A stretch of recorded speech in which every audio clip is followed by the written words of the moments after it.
So, welcome back. All right, that was up. That's hip too. All right, start again. Okay. All right, we're back. We are excited for the seventh installment of Machete Order. That's Everything's falling apart. It's been a rough start. But we're going to finish strong, unlike Kristaps Porzingis. So, this was the first session that we've had. It says session 7 right there. I know. It says, yeah, you put it on the invite. Just point that out before you kept going. Thanks for letting me get away with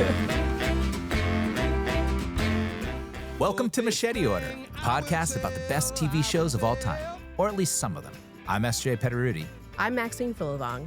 Each season, we're joined by a special guest host. Two of us will have seen the show before. And one hasn't. This season, we're talking about The Sopranos. You're not gonna believe this.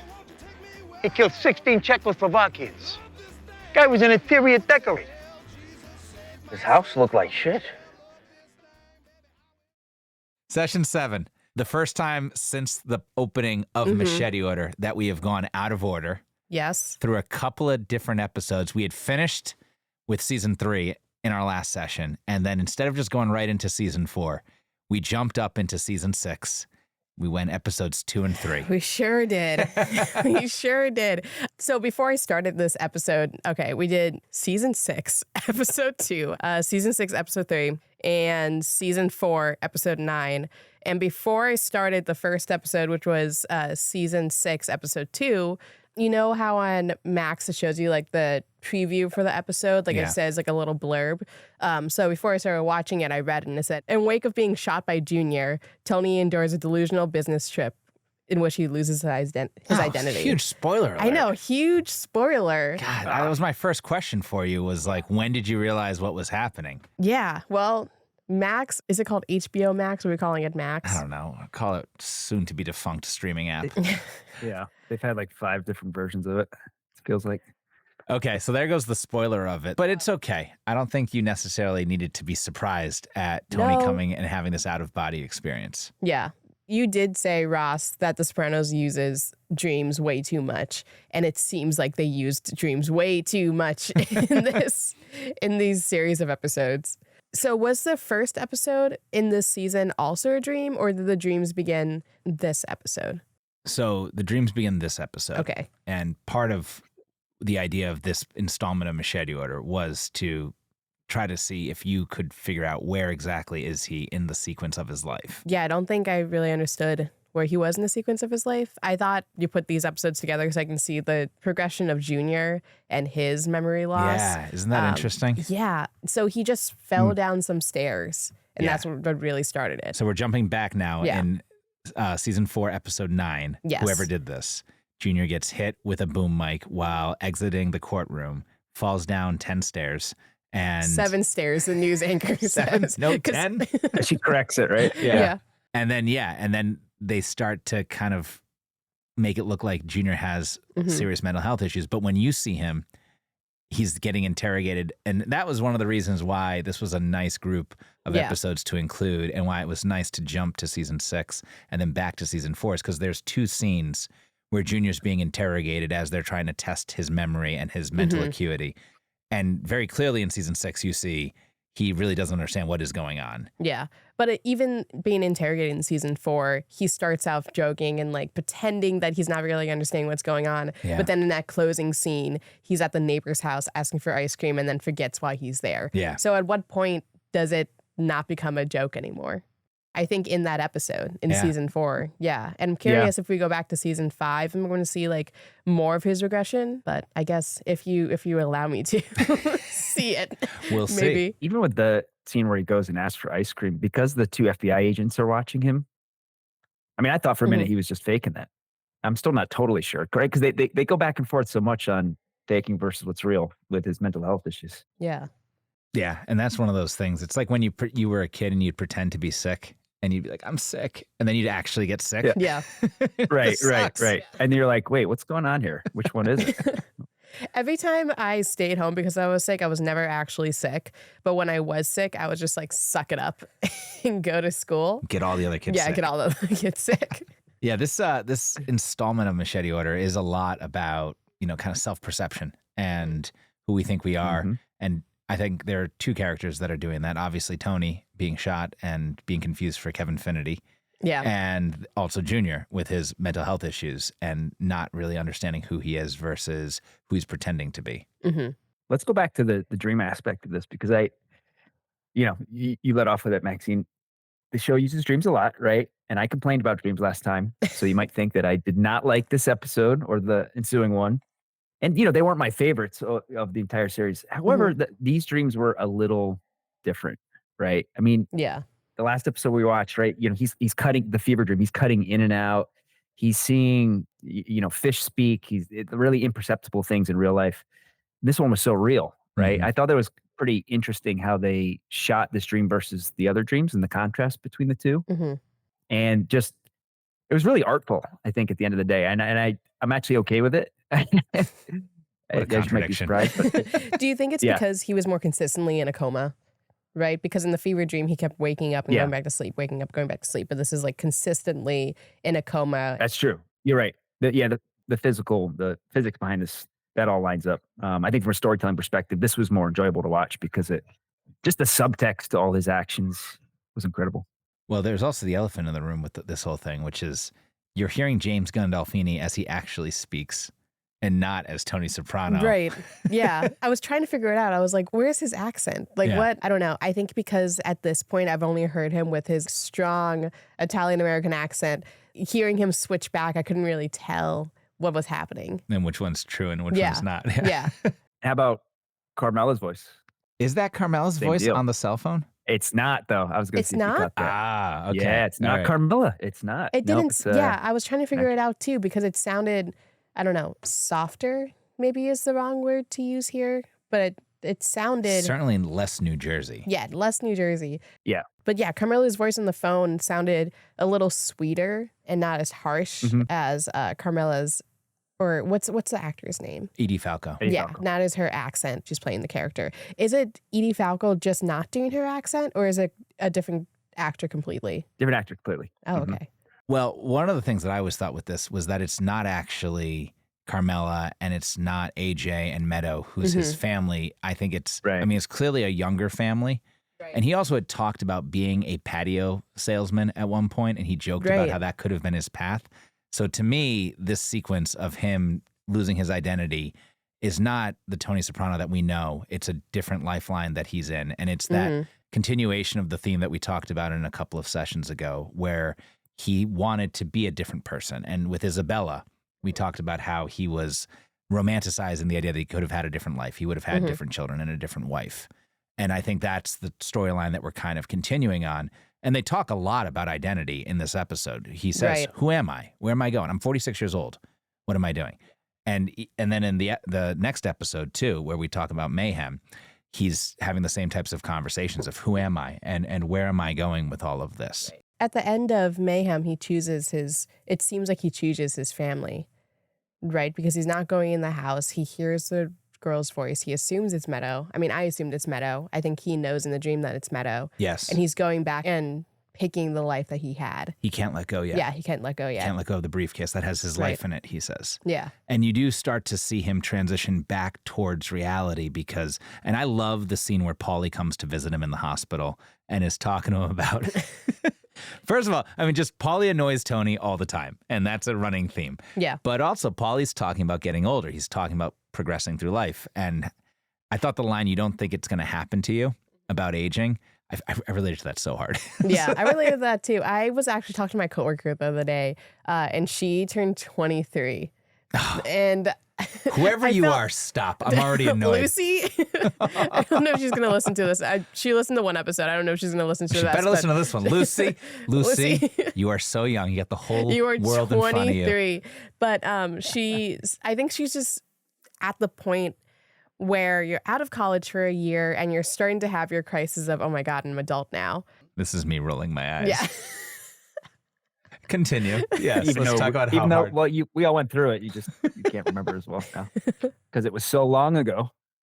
It was Yes, so long ago. But even now, I'm turning 27 this year. And I was talking to another friend. I think most of the people in my life right now, we're all in our mid to late 20s, and we're all going through a little bit of a crisis of, am I on the path where I want to go in life? Yeah. Am I where I thought I would be like 10 years ago? The narrative fallacy. Yeah. Yeah. Are you familiar with that concept? I was No, I right don't think there. so. 27. Yeah. Same deal. The narrative fallacy is this idea that we all have a certain expectation of where we should be at a certain point of our life because it has been what we've all absorbed through culture and stories. It's the idea that we should all have and they lived happily ever after moment that should come in our late 20s when we find the person that we're going to spend the rest of our life with. And so we have this preset expectation of the way that our life should go, when we should get the big job, when we should buy a house, when we should start having kids. And there's certain ages that we've associated all of those moments with. Yeah. But the reality is that none of that is guaranteed, and it varies for everyone, and it's not right or wrong whenever it happens, if it happens. Right. And yet we feel a sense of disappointment when it doesn't happen the way we thought it would. I've been feeling weird lately too because, I'm about to turn 27 in August. My mom was 27 when she had me, and I am nowhere close to even getting married, having a child, or buying a house or anything like that. But you shouldn't feel less adequate or that you're doing something wrong or less than because these things either happened too late for you or are happening earlier than you thought they were going to have. Yeah. Do you think just now it's happening later than for everyone? Oh, totally. Yeah, I think so. I mean, age is like inflation, right? It's like, yeah. Things happen a lot, or, 40's the new 30. A long time ago. Yeah. Age is like inflation. I like that. Yeah. Dr. Melfi over here on the right. Just breaking it down for us. We see Tony starting to gradually get back towards reality, and he's hearing Paulie's voice, and he thinks it's the neighbor next door, and he's muffling. And then he hears Meadow's voice in the trees, and ultimately decides that he needs to return back, and is given that opportunity to snap back into the present state. One of the things I love that The Sopranos does is that they have the climax of the episodes before the episode actually ends. A lot of shows now would leave you on the cliffhanger of Tony opening his eyes and coming back into the world and seeing Meadow and Carmela hovering over him. Which is Steve Buscemi for some reason in there. Did you catch that? You'll see more why. Yeah, you'll see more in a minute. Okay. About why he's there. But yeah, it's a good cameo for him. But what did you think about sorry, continue. No, go. We're blending the two episodes together. I hope everyone knows that we're talking about both episodes at the same time. Yeah, this is an arc. It's episodes 2 and 3, Tony in the coma and coming out of it. Right. So we are definitely blending. But Ross, what were you going to say? Yeah, so I'm wondering what you all thought of the scene where Tony's making out with, I think her name was Lee, in the parking lot after the dinner. Mm-hmm. And the reason I'm asking, this version of Tony seems like a stand-up guy, right? He's got a stable job. He's got a wife and kids at home. He's got, he's got this new accent. He just sounds very, he's not mob Tony. He's down the middle, right? Yeah. And you're like, all right, Straight edge Tony. This is the other version of Tony. From patio furniture to precision optics. This is a very relatable life that, a lot of people, have, right?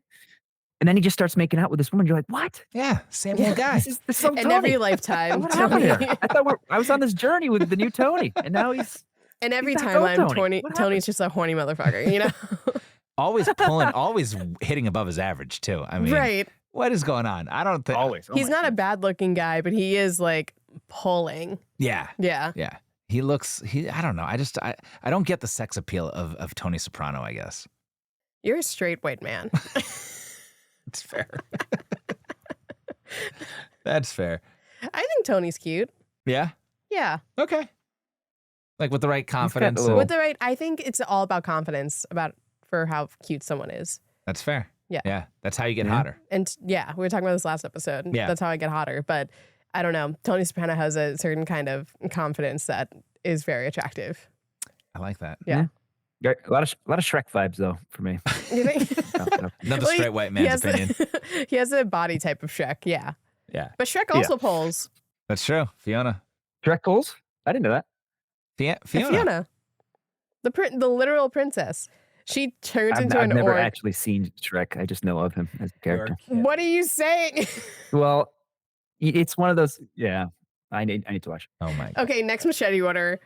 There's 4 Shreks and offshoots. All right, so a fan of the show, cousin Ryan, he said that we should do machete order for movies, which is where the idea of machete order came from in the first place. But Shrek would be an interesting one to do, especially since Ross hasn't seen Shrek. Wait, next season, I will be the Shrek person and you two will watch it. That can be a mini season. There we go. Wouldn't that be fun? All right. Oh, mini seasons, like a long weekend of sorts. Yeah. For us. Yeah, we just bang it out in like 2 episodes. I like it. Yeah.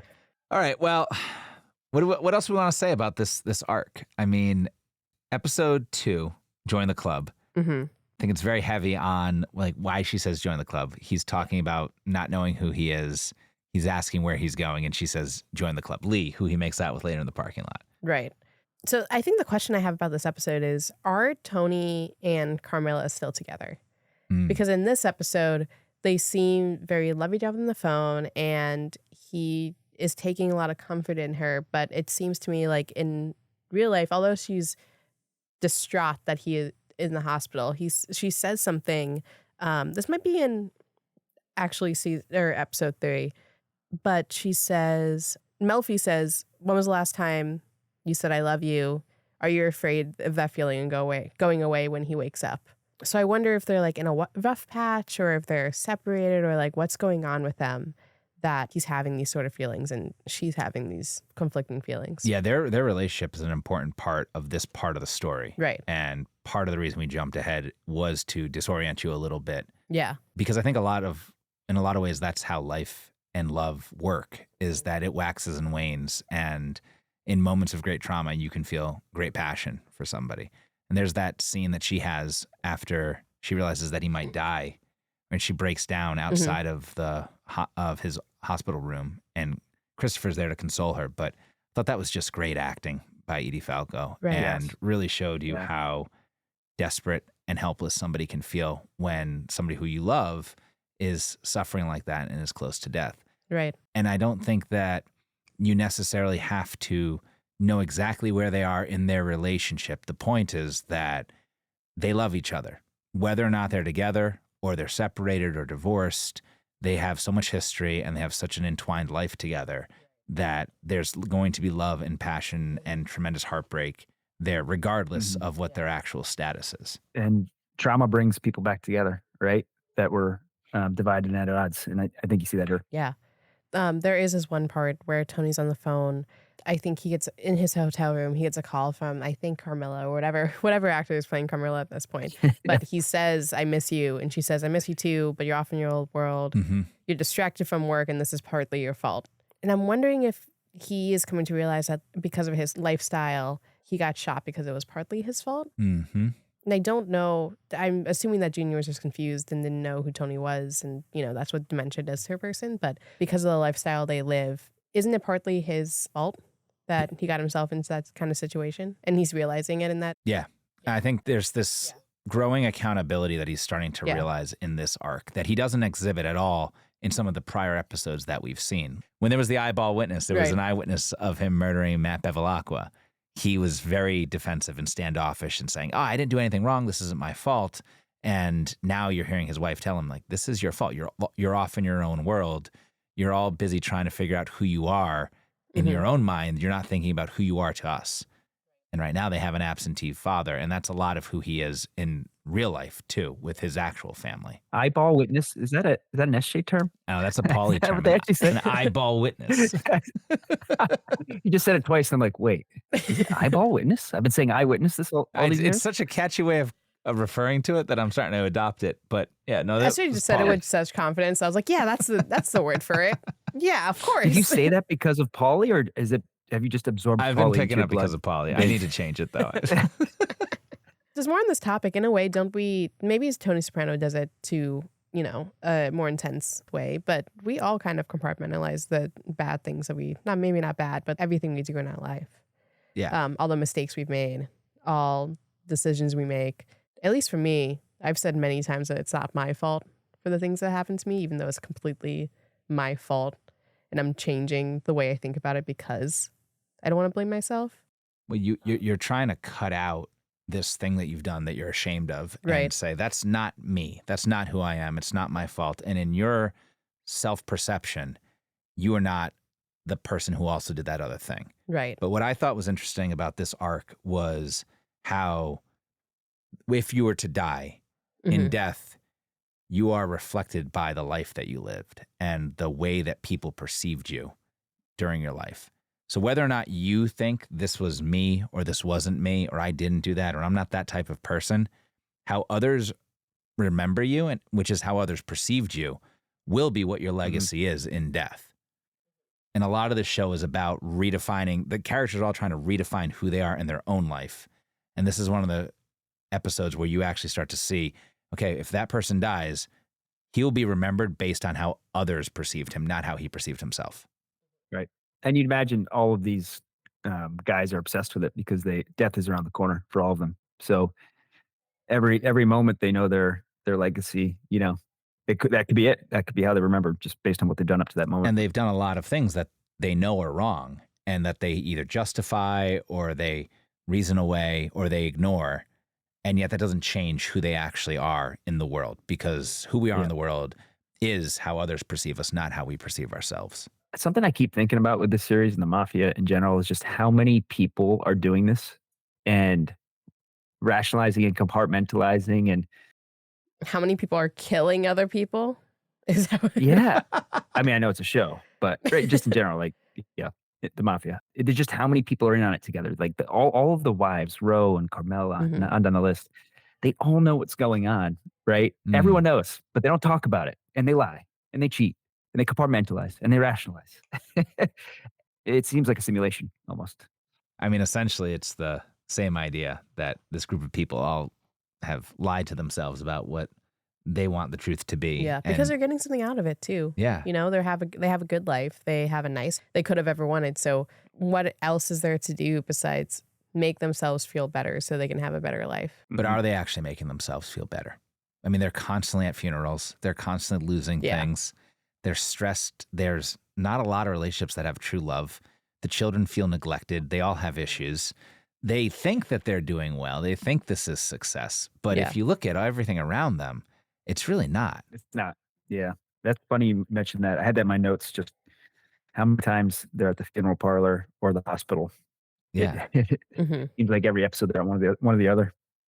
Did you know the hospital used in eps 2 and 3 is the same interior hospital used on Scrubs? I did not know that. Interesting. So you're a big Scrubs guy. Yeah, I worked aren't on you? Scrubs. I talked about that in the last episode. I've been in that hospital, North Hollywood. They have one hospital on that lot. Are you sure? Are you sure that's true? I'm gonna fact check you on this, because wasn't this show shot on the East Coast? Fact check it. It was shot in New York and New Jersey. That hospital's in North Hollywood. The exterior of the hospital was New Jersey, but the interior was not. Okay. All right. Well, I mean, I'm not gonna be able to look it up. fact check that, I don't think. Wait, so you've been on the set of that episode, is what you're saying? It's not a set. It's actually an old hospital that no longer. That no longer works. So it's in North Hollywood. It's an actual hospital, and Scrubs took over the entire building. It's a great facility though, because it looks like a hospital, and then it has plenty of extra space for the actors and all of their, their rooms and all the post-production stuff. So yeah, it works. All right. So episode 2, we see Kevin Finity. We realize that it's Tony who's been shot and he's battling to save himself. We've got AJ, who's, I think, particularly grating in this episode. So shitty in this episode. Also, I think what annoyed me the most was his fucking hair. Oh, yeah. It was a rough patch. It was a tough time for him. And it aged him down so much, and he looked so bad with it. Some people can pull off long hair and some people can't. And do you think they made him grow it out so he looked shittier, or do you think he just looked like that? He was like, I think this is going to be a good look for me. I don't know. His hair changes a lot during the show. I mean, he has like the bowl cut in season 1. Oh, yeah. To the spikes, then the long hair. Yeah. You know what was jarring for me? Because AJ looks so young in this episode, and it's the start of season 6. But by the end, he looks like, because I've seen the finale, obviously. Yeah. By the end, he looks like he's aged 10 years. Yeah. He looks so much older. He finally cuts his hair again. He starts to grow a little facial hair. And it starts to. And he gets like taller and thinner. Yeah. Something about it. I don't know. He hits his stride there. Yeah.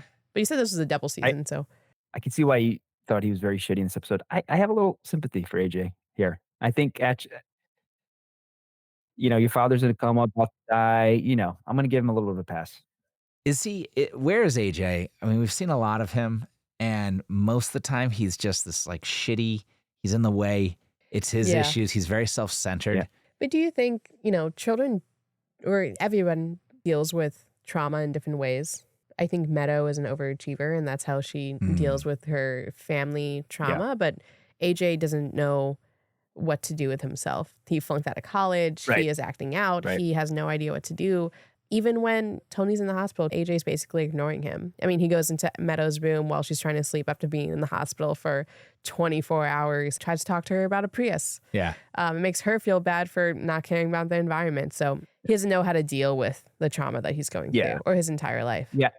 I mean, I think he's ignoring it for a reason. He doesn't know how to handle it. And maybe he's being shitty and lazy, part of it. But I think the other part is he's, in this show, 18, 19 years old time. 20. Yeah. I'm going to defend AJ here. I mean, he has no... We just called him shitty and we're all like, actually, we were all wrong. No, I mean, I think a lot of people feel this way. I think a lot of people look at AJ and like, you fucking suck. And to me, I mean, he is a pathetic character. And I think deliberately so, right? It's not like he's an actual person. This is how somebody wrote this character to be.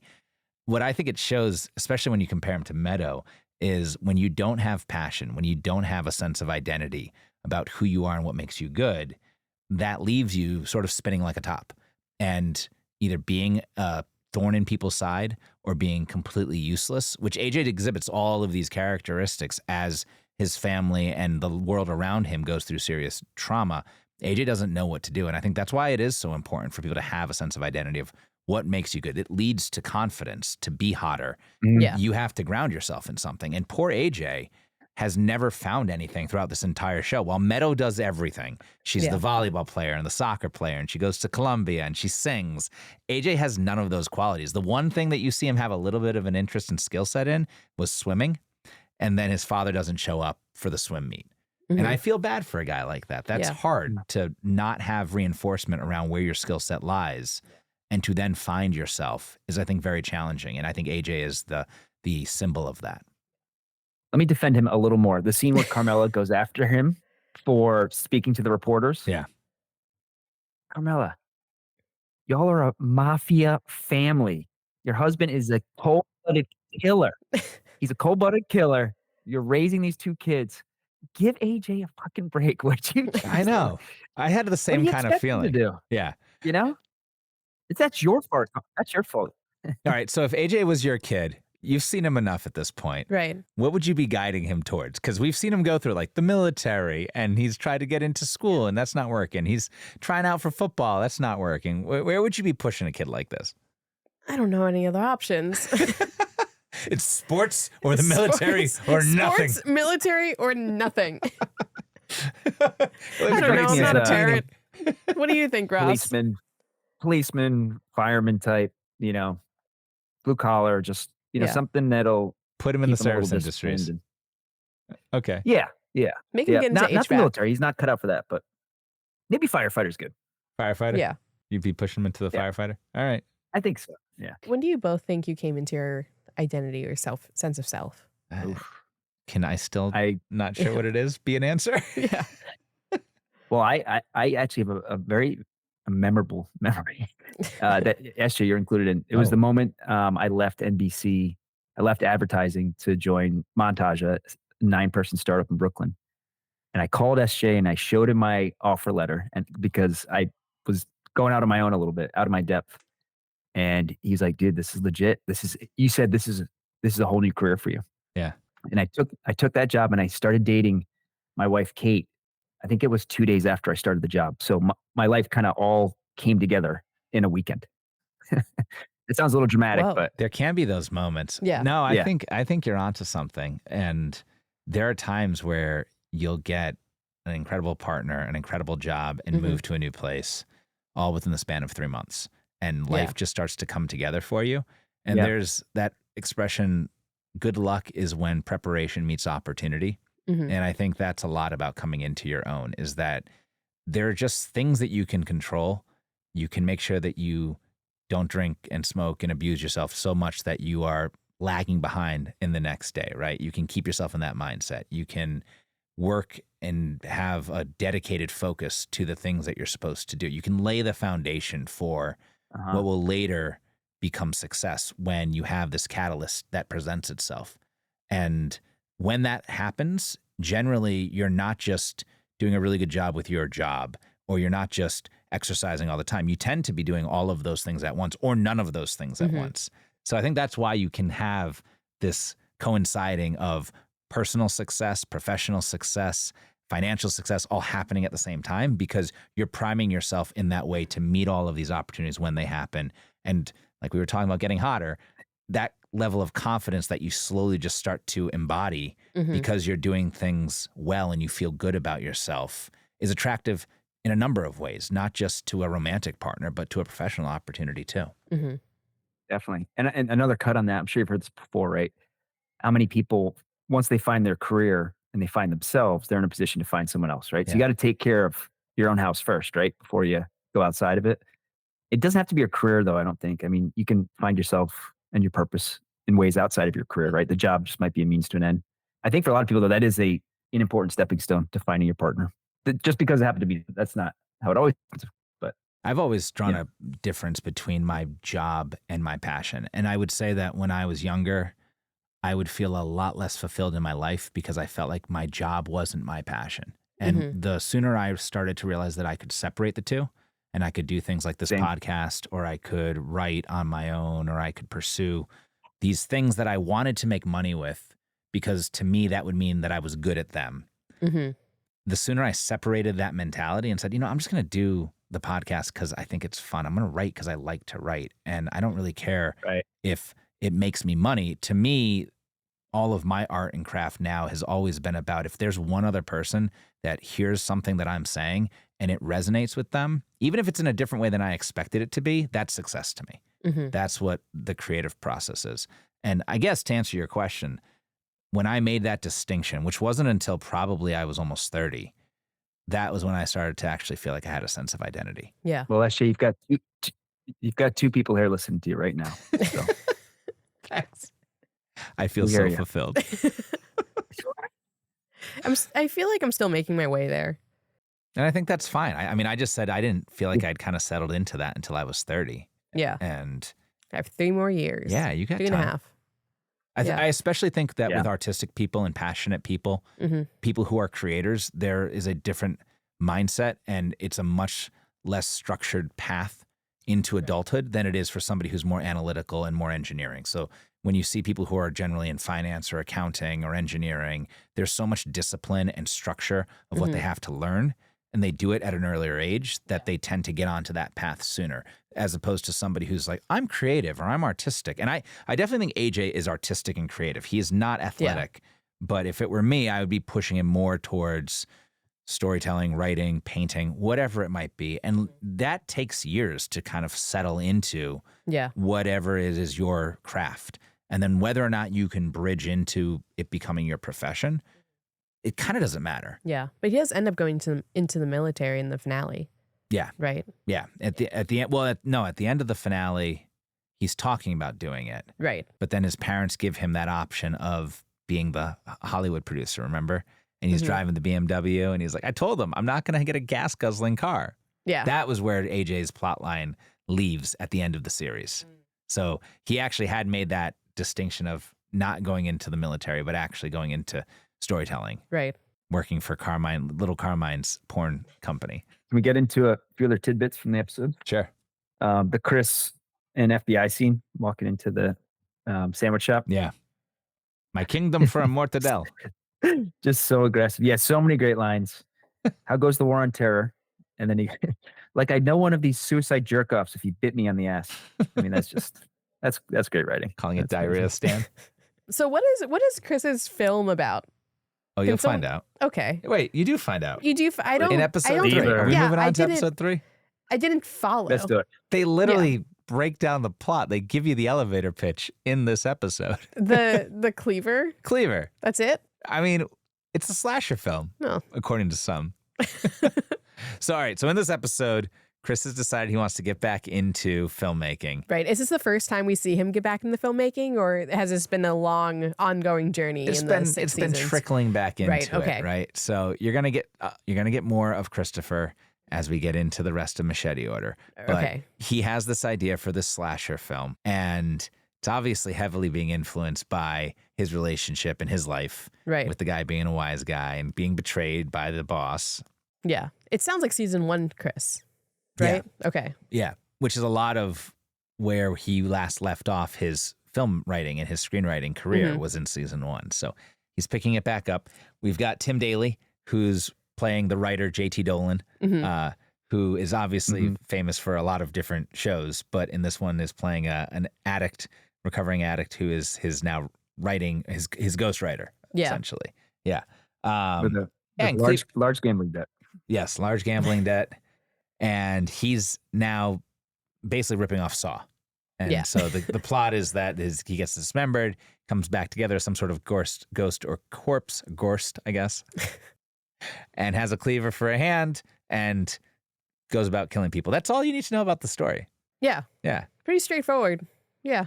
Quick pro tip. Don't run a huge gambling debt with the mafia. Yeah. It's not going to land you in a good place. Yeah. We've seen a lot of people have problems with gambling with the mafia.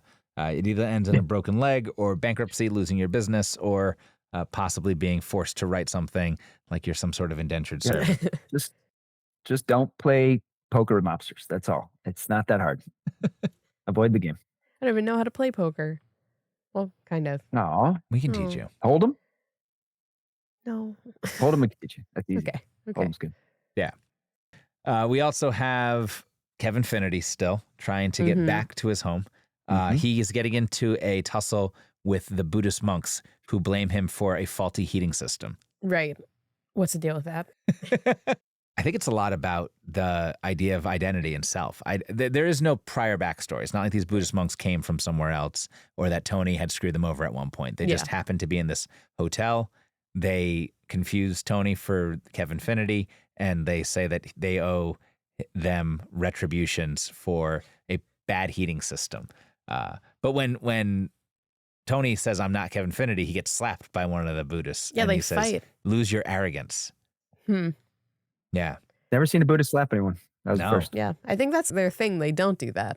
No. They're anti-slap. You're They're right. anti-slap. Anti-violence, I think. Yeah. Yeah. I like anti-slap better.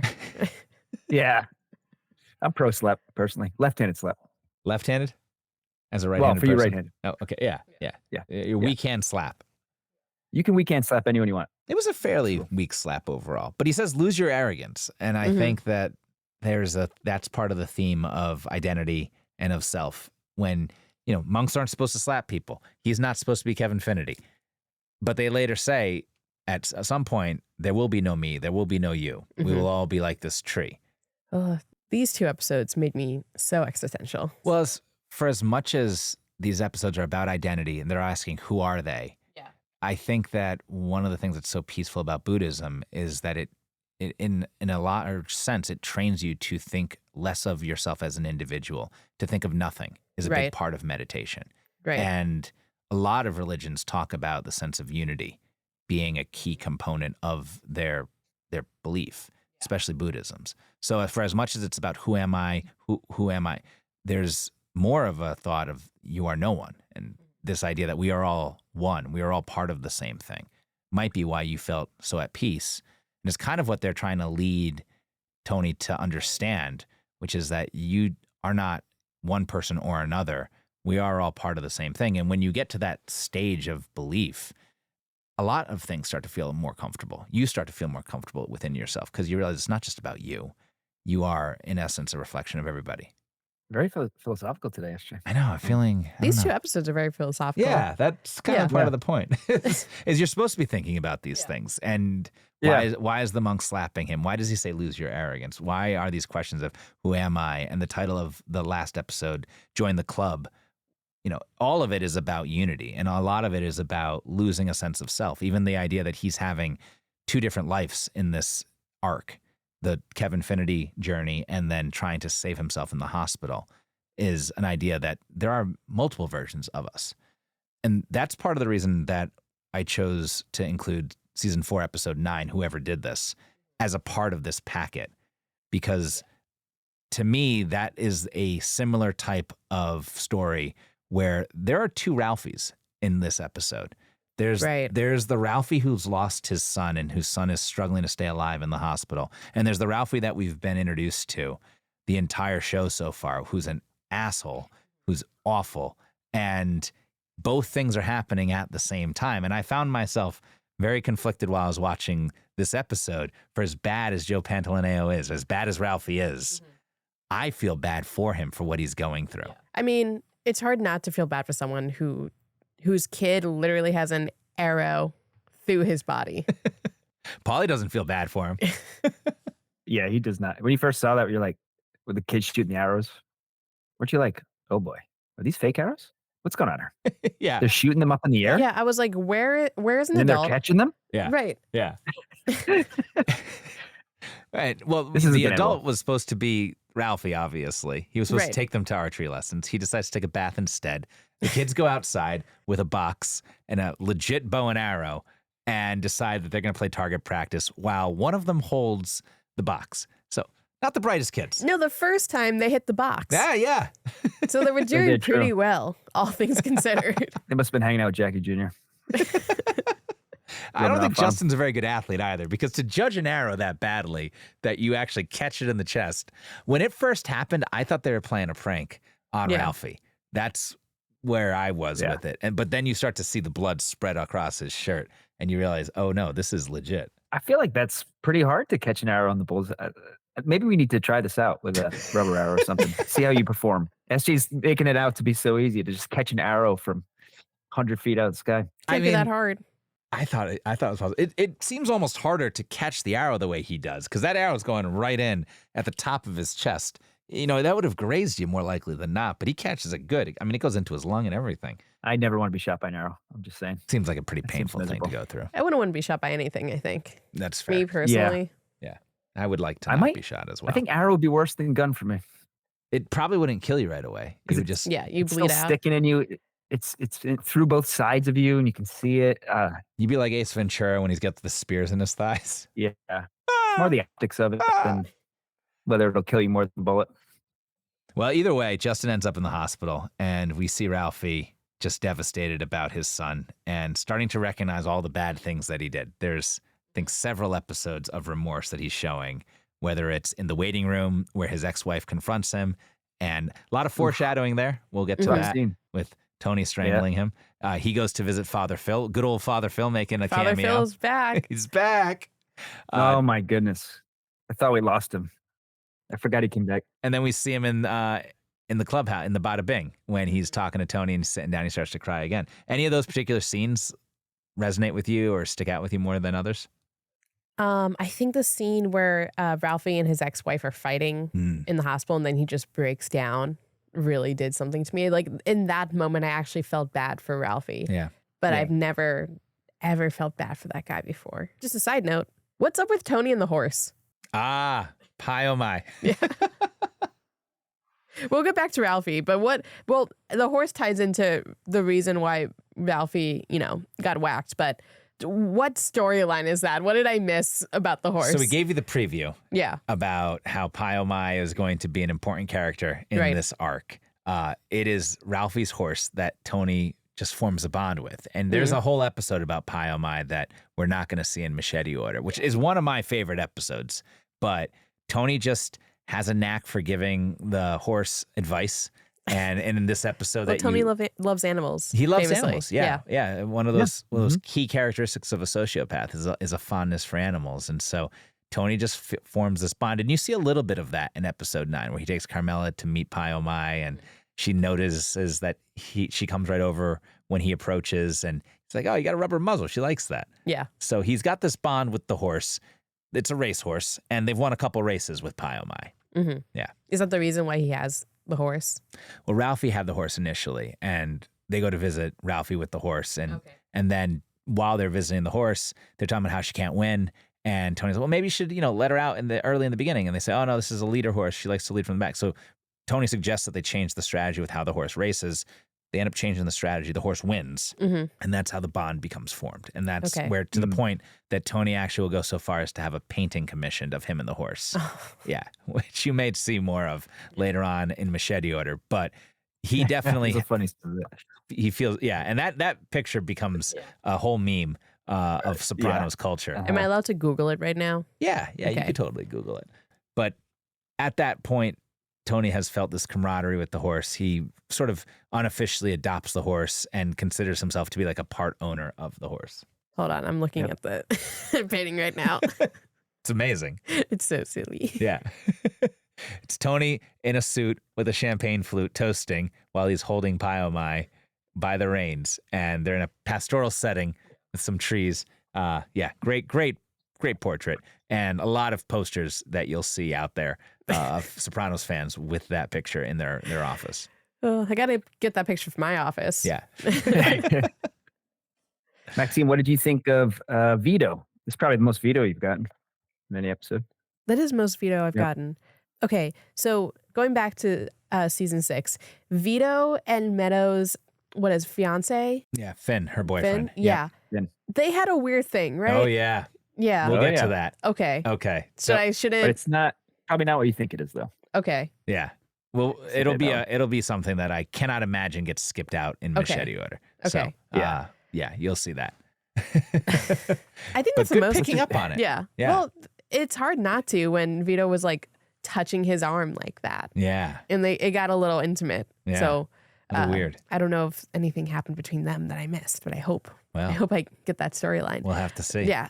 But in season 4, I don't have any notes on Vito.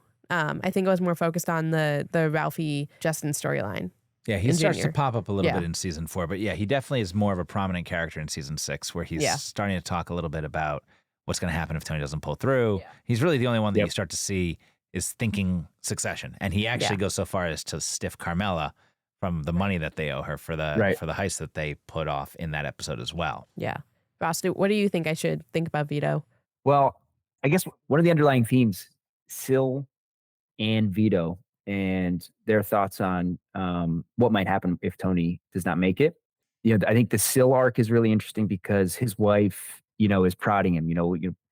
What if she's actually asking the question and trying to basically like put him in a mind space where you might become the boss, right? And he's like, you know what? Yeah.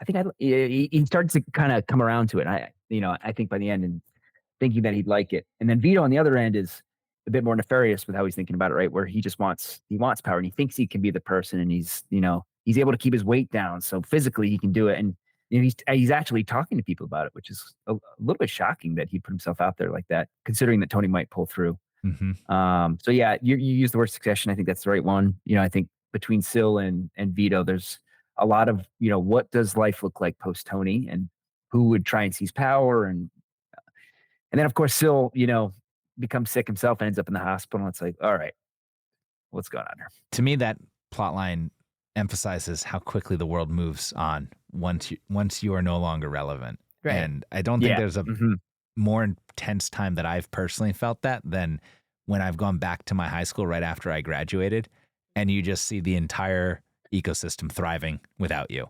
And when I had left, it was like, well, who's going to play linebacker? Who's going to have my locker? And it's just, no, it's fine. We've got another person ready to step up and take over. Everything is so fleeting in this world. And I think that these conversations emphasized that as important as Tony is, he's a heartbeat away from being completely irrelevant. And so is Carmela and everybody else. And that becomes a big part of season 4 is Carmela's insecurity around where they are financially without Tony. And you're going to see a lot of that as we get into season 4. But they give her some money after everything, right? Well, once Tony pulls through. Vito's tries to stiff her, but once Tony pulls through, they give her like $100,000, right? And $200,000. 200,000. They each give her $100,000. Yeah. But and then Carmela sees Paulie in the elevator. That was a great look. Yeah. That Great nonverbal look, acting of her looking back fondly upon the two guys and then seeing Paulie scowl and Vito look dejected. And again, Edie Falco, favorite character, best actress on the show. The way that her face changes, realizing that these people really don't care about her at all. Yeah. They care about money. We can't get out of season 6, episode 3 without talking about the Ouija saying, on the board in Tony's hospital room. Sometimes I go about in pity for myself, and all the while, a great wind carries me across the sky. I like it. I don't know if I had any thoughts on this. I will be honest. I watched this in my office today, and while this was happening, someone came in and started talking to me, and I tried to pause it. You know when your boss passes your office and you're doing something you're not supposed to, and you're like, Yeah. for all the audio listeners, I'm pushing things away. That's hysterical. Well, I just said I like it because I actually don't remember that, and I'm not even really sure what that means. Really? Oh, you don't remember this part? It becomes an important phrase for Tony. Going forward, you'll hear him talk about it a lot. But again, I think in the theme of perception, in the theme of where are we and who are we tend to get very wrapped up in how bad things are going for ourselves without realizing how good things are. And a lot about The Sopranos, the death of the American dream, appreciating the little things. In fact, that's something Carmela says at the very end of this episode. She says it's the simple things, right? After she rubs the cotton swab across his lips. She says it's the simple things. Yep. Yeah. And so much of his life, he's stressed and worried about something that's gone wrong or somebody who's wronged him or disappointed him. And yet he's living this incredible, lavish lifestyle where he has everything you could possibly want. He doesn't realize that he has it. And so much of this episode and so much of this story is about being unaware of what is actually around you. Well, I think we were talking about this or touched on it a couple episodes ago, or maybe it was even last episode, but we're good at giving people advice, but we're not good at taking our own advice. Yeah. And I think that's because we're on the inside thinking about how our life in a narrow way and how this is stressful and this is how things are always going to be and I have to do this, this, and this. But if you're a friend looking at your friend's life, you can give them advice in a way that's objective and you understand and you can see how good their life is. Even though, it's harder for them to take the advice themselves. It's harder for me to take the advice from my friends because it feels like. Because you go about in pity for yourself. Yeah. And you can't see the great wind carrying you across the sky. But others can. Yeah. People can say, look at you flying. Look at where you're going. And you don't see that. Oh, Yeah. Now I get it. There we go. Now I get it. There We all got there eventually. Look at us. This is the perception. This is the art of becoming yourself. This is the art of having confidence, is being able to recognize what you're good at, what is carrying you across the sky, and not to sit dwelling in your problems and being insulated that you can't see anything else. That's the trick. It's not easy. And these 3 episodes are showcasing all of that to us. All right. So are we ready to get into whoever did this and really, I think, talk about one of my favorite scenes of all the Sopranos? Yes, we have to wrap up soon because there's a Celtics are game about on. To tip off, Celtics game. This episode was so gruesome in so many ways. Yeah. Oh my goodness. I mean, the most gruesome of any that we've talked about in Machete Order. So to set it up, I think we first have Tony telling Ralphie, in the midst of all of the trauma that he's going through with the loss of his son, that he's sleeping with his ex-girlfriend. What a fucked up way to go about that. Just keep it a secret. Yeah. Just don't. Or at least not when you're in the middle of dealing with a family trauma like this, right? Yeah. Timing seemed poor. Yeah. He wanted to tell him before he found out from someone else. I respect that part. Yeah. Yeah. Or maybe just don't fuck your friend's exes. Or that. That's a good policy too. Well, Tony was never going to do that. So that's not who he it. is. That's fair. So Tony tells Ralphie this. Ralphie just kind of says, okay, whatever. And then the next thing you see is Tony getting a call while he's with Valentina, Ralphie's ex, and there's been a fire in the stables. And so Tony goes out there and he sees the trainer, and unfortunately, Pio Mai survived the fire but had to be destroyed. Why do they say had to be destroyed? That was my question. That is an insane thing Why to do we say. talk about horses like that? Yeah. Why not just kill them? I don't know. Just destroyed is like, put them down like an object. Like they're going to be made into glue. Yeah. I think maybe, they're just looking at this horse as an object rather than a actual living thing. Can somebody who's in horse racing who listens to the show talk to us about where this language comes from? Is that only a horse thing? I think I've only ever heard it with horses. I'm not sure if it's for other bovine types of creatures, but I don't hear about chickens being destroyed. They go to the slaughterhouse is generally how you talk about things. But for whatever reason, racehorses, it always feels like, they talk about they had to be destroyed. It's a very inanimate way of referring to Yeah. killing such an animated and beautiful creature. But Yeah, poor horses, right? Break Poor their legs during a horses. race, and that's it. Your That's life's it. over. yeah. Hopefully that doesn't quite happen these days. But either way, Pai Oh Mai is no longer with us. R.I.P.. And I thought the saddest shot of all 3 of these episodes, for all of the death and hospitals that we're in, the little goat that is looking for his friends. Now, you don't get Yeah. to see the goat. There's a great end scene of Pai Oh Mai, which is, I believe, episode 5 of this season, where Tony is having a cigar in the stable with Pai Oh Mai, who's been sick, and the goat comes over to hang out with them. And so we see the little goat now in this episode just looking for his friends, and I felt so sad. You love this goat. I You talked do. about the It goat reminds last me of week, my too. cats, all right? Yeah. You need to get a goat, man. Move out to the burbs, get yourself a goat. Goat and sheep would be they'd be on the short list of farm You animals. can have a goat in your apartment right now. I don't know. I think it would eat everything, including You the eat your cats. pets, probably. So, all right. So Tony goes to Ralphie's house to bring him the sad news that Pai Oh Mai had to be destroyed, that there was a fire in the stables. Mm-hmm. You want some eggs? Sour cream. That's a secret ingredient. Sour cream? What? In eggs? Well, Gordon Ramsay try that. puts creme fraiche in his eggs. Oh, okay. So Oh, yeah. All right. Try it out. Does anybody here want to take the side that Ralphie did not kill and start that No. fire? no. Well, I have something for you. Right. So the writers wrote it as if he was guilty, but he played him as if he wasn't. So, according to the directors and producers. So, as I was watching that, did you not feel that back and forth where you knew he was guilty? The acting was so strong, and he was portraying himself as not guilty so well that I was like, "What is going on here? Yeah. What is Mhm. what is true?" You know, he was so convincing. I mean, it felt like he was already going through so much that you wouldn't expect that he would be distraught about it. You know, and I don't know exactly when, if he did do it, he would have thought, I'm gonna like exact my revenge by hurting Tony in a way that I know I can hurt him emotionally. Because he does say at the end, you know, oh, you should go. Tony says at the end, after he talks to him about seeing Valentina, Tony's, as a way of cheering Ralphie up, says, you should go see Pai Oh Mai. And Ralphie says, no, you take care of her. Basically like handing it over to her. I'm not sure if he had already decided, I'm going to kill this horse and I'm going to get back to Tony for this.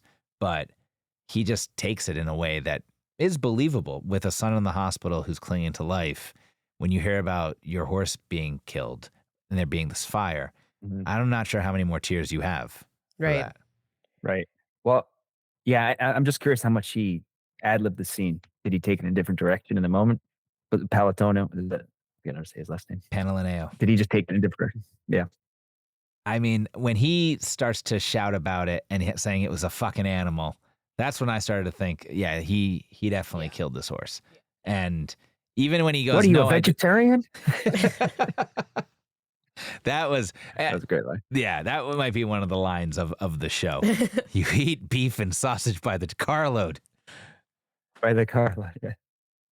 But yeah, I mean, it's a pretty brutal fight scene.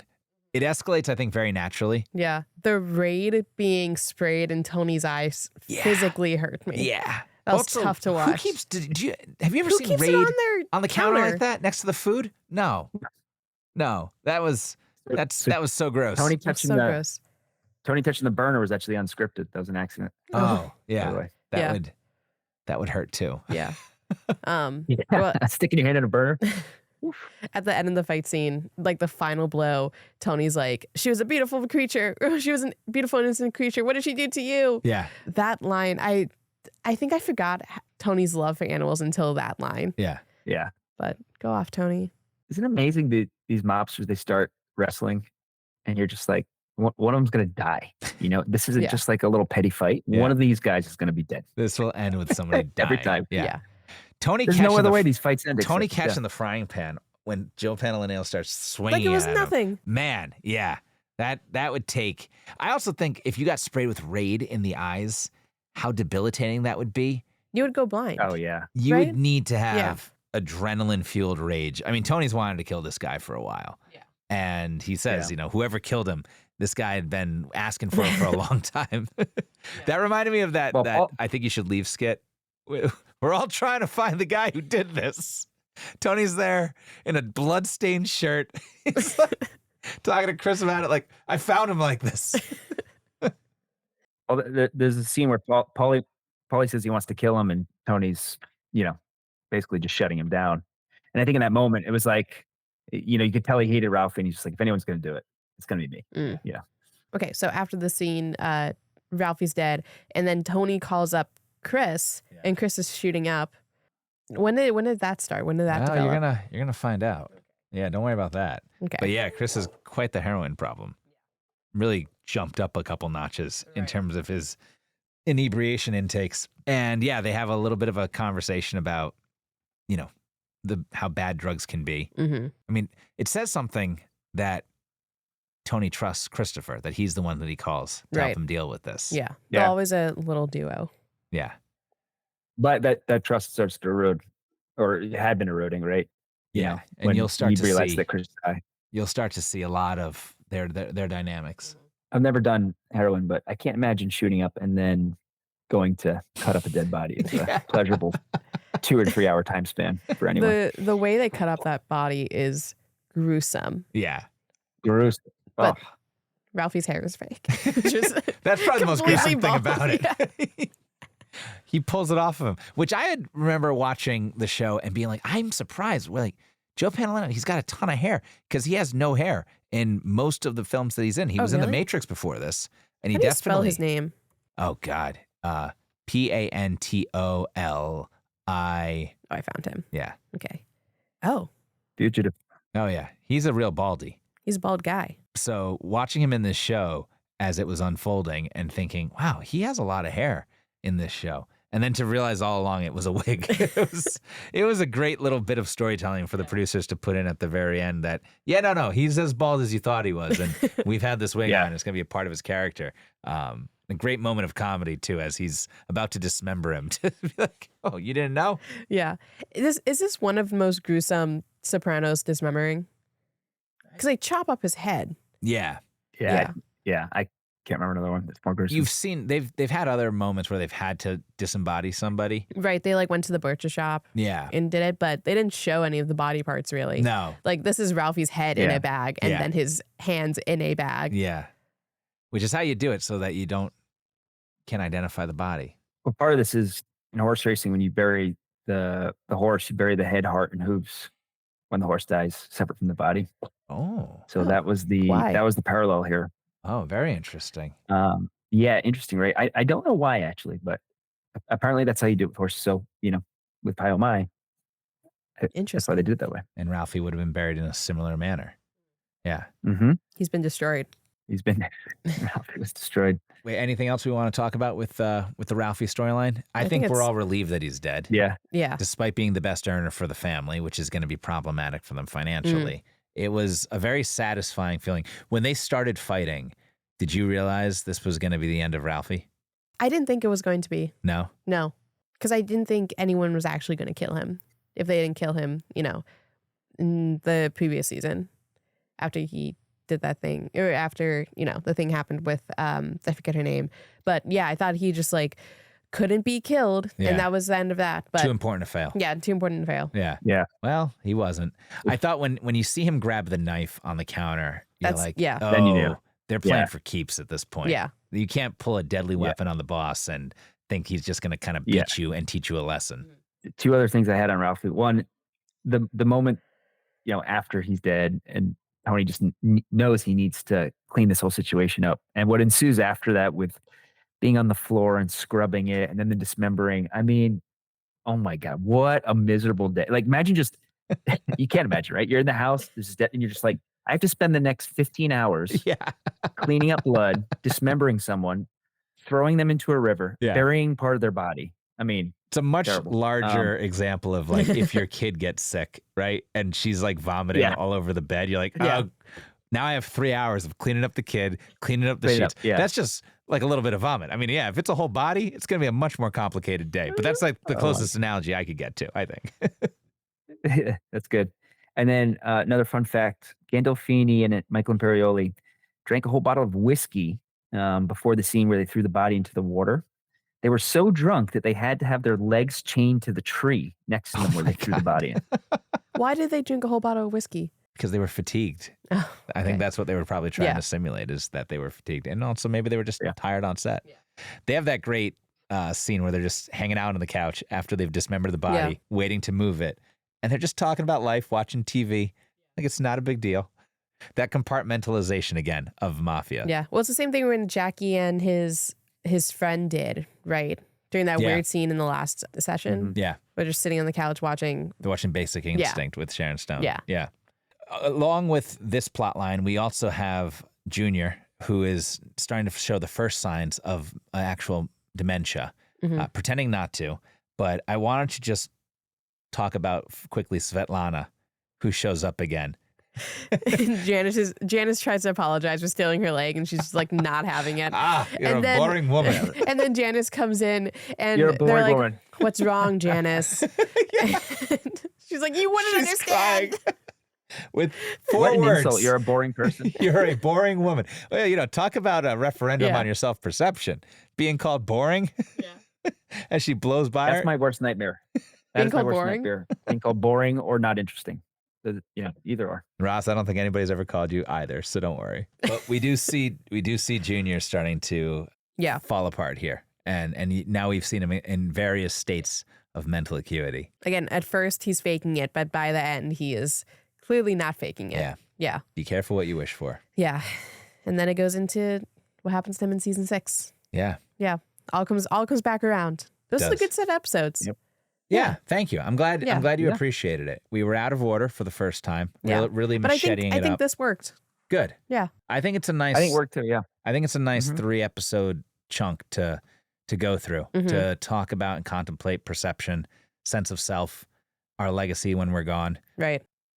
It goes well together. And then Junior kind of being all over the map with his mental abilities and his dementia, seeing how that can ravage somebody. It's a scary thing. And like Paulie says, you don't think it'll happen to you, but we all get old. And one of the lines of this season 4, I should say, which you won't get to see because it's in the premiere. We're not going to get to the premiere. But at one point, Carmela says to Tony, "Let me tell you something," or you can watch it on the news. Everything comes to an end.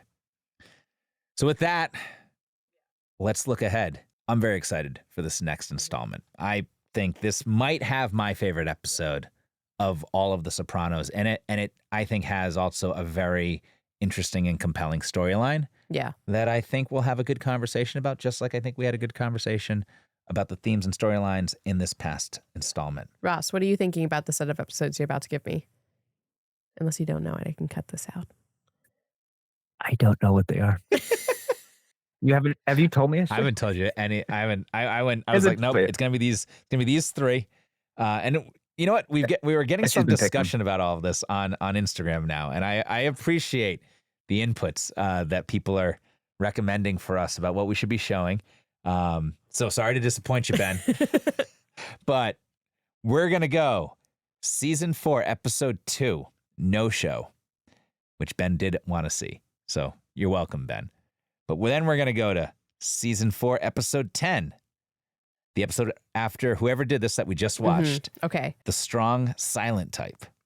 And then season 4, episode 13, the finale, Whitecaps. Okay. Boom. Macheteing it up. Back to our linear telling. Back to the linear telling. Okay. Is this going to wrap up season 4? We'll see. Okay. It will have given us now 4 episodes of season 4, because we did start with episode 9 here. So we're going to be going back in time a little bit for you. But And then jumping back. Okay. Next week I'll come back and I'll tell you my thoughts. All right. All right. Don't Go forget watch the the Chiefs. Celtics game. Go C's. Ross, always a pleasure, brother. Great time. See you, buddy.